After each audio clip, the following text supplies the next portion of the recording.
Block road के महादेव नगर स्थित कांग्रेस कार्यालय रजौली में मंगलवार को देश के प्रथम राष्ट्रपति डॉक्टर राजेंद्र प्रसाद की 140वीं जयंती धूमधाम से मनाई गई।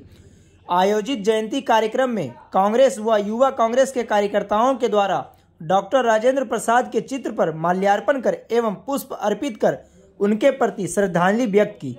मौके पर कांग्रेस के प्रखंड उपाध्यक्ष मोहन चौधरी, पूर्व पंचायत सचिव रामस्वरूप यादव, युवा कांग्रेस के जिला अध्यक्ष इरशाद अंसारी, रजौली विधानसभा प्रभारी कुंदन दीप, मनोज कुमार, शाहिद आलम, मुन्नी प्रसाद के साथ कांग्रेस के कई कार्यकर्ता उपस्थित थे।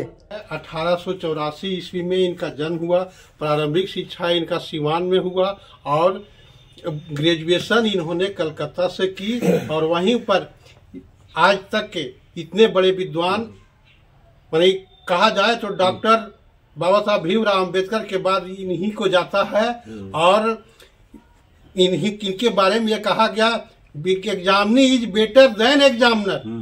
विद्यार्थी जो है वो परीक्षक से अच्छा है और इनकी कॉपी को नहीं जांचा गया।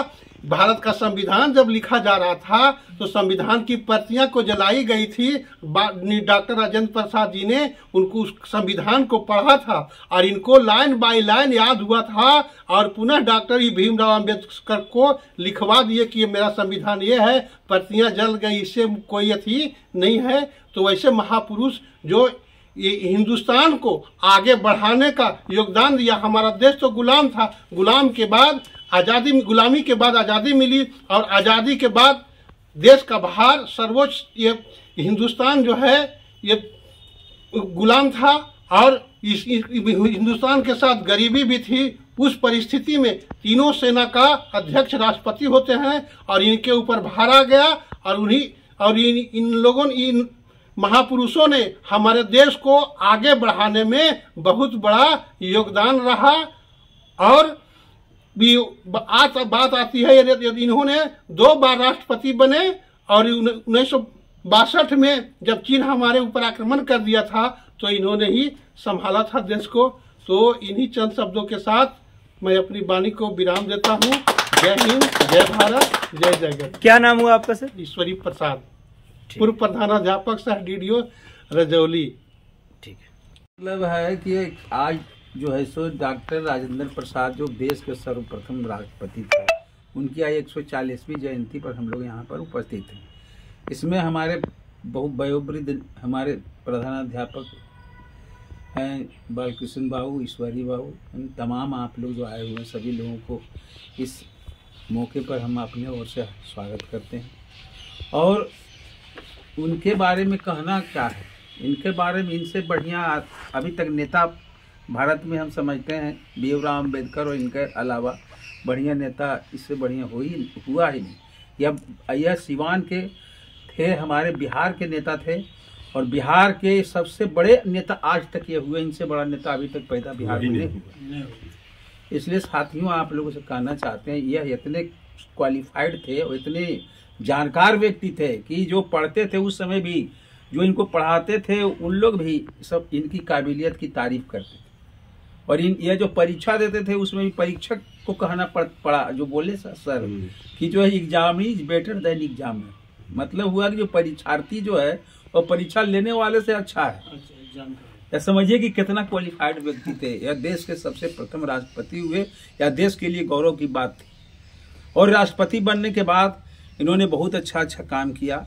2 बार राष्ट्रपति रहे। चीन के साथ उस समय 1962 में लड़ाई हुआ, उस समय भी राष्ट्रपति यही थे। उन्होंने उस समय बहुत ही अच्छे ढंग से संभाला देश को।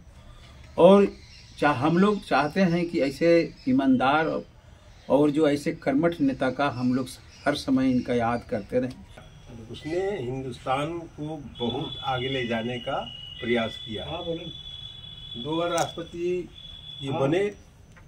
उस संदर्भ में इन्होंने जो काम किया है, जो उचित पैसा मिलता था उस समय का वो भी पैसे नहीं लेते थे क्योंकि देश मेरा गरीब था।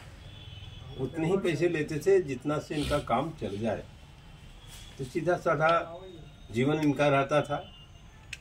कौन ऐसा व्यक्ति होगा यार, आज के राष्ट्रपतियों को देखिए जाकर किस ठाट बाट से रह रहे हैं राष्ट्रपति भवन में।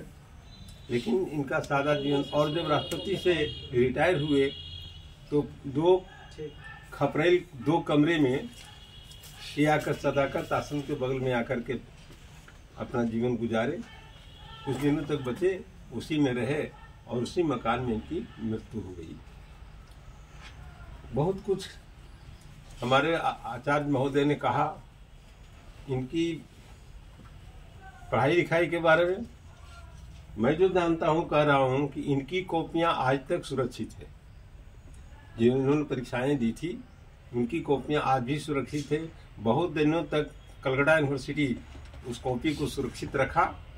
बाद में जब कलकत्ता से हमारा बिहार अलग हुआ तो अभी जो हमारा वो म्यूजियम है उसमें खास करके इनका कार्यालय है, खास कक्ष है।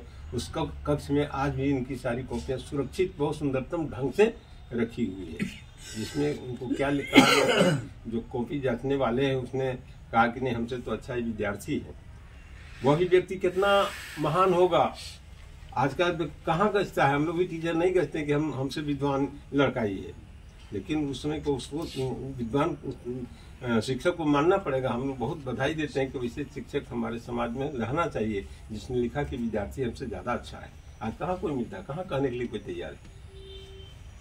आज तो हमारे बहुत से ऐसे शिक्षक मिलते हैं कहते कि हम इतना पढ़े से तो इतना नंबर लेवे नहीं किए, तो ये हमसे ज्यादा कैसे ले आवेगा। और हमारे बच्चों को नंबर काटा जाता है, परीक्षा में फेल की जाती है। उस तरह के शिक्षक है।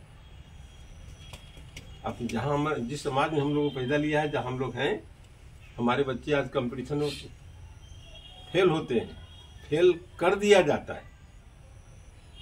अब उत्तर प्रदेश के जो लोग हैं SC ST माइनॉरिटी वाले लोग, इस पर बड़ा विस्तार ढंग से अध्ययन कर रहा है कि हमारे साथ क्या हो रहा है।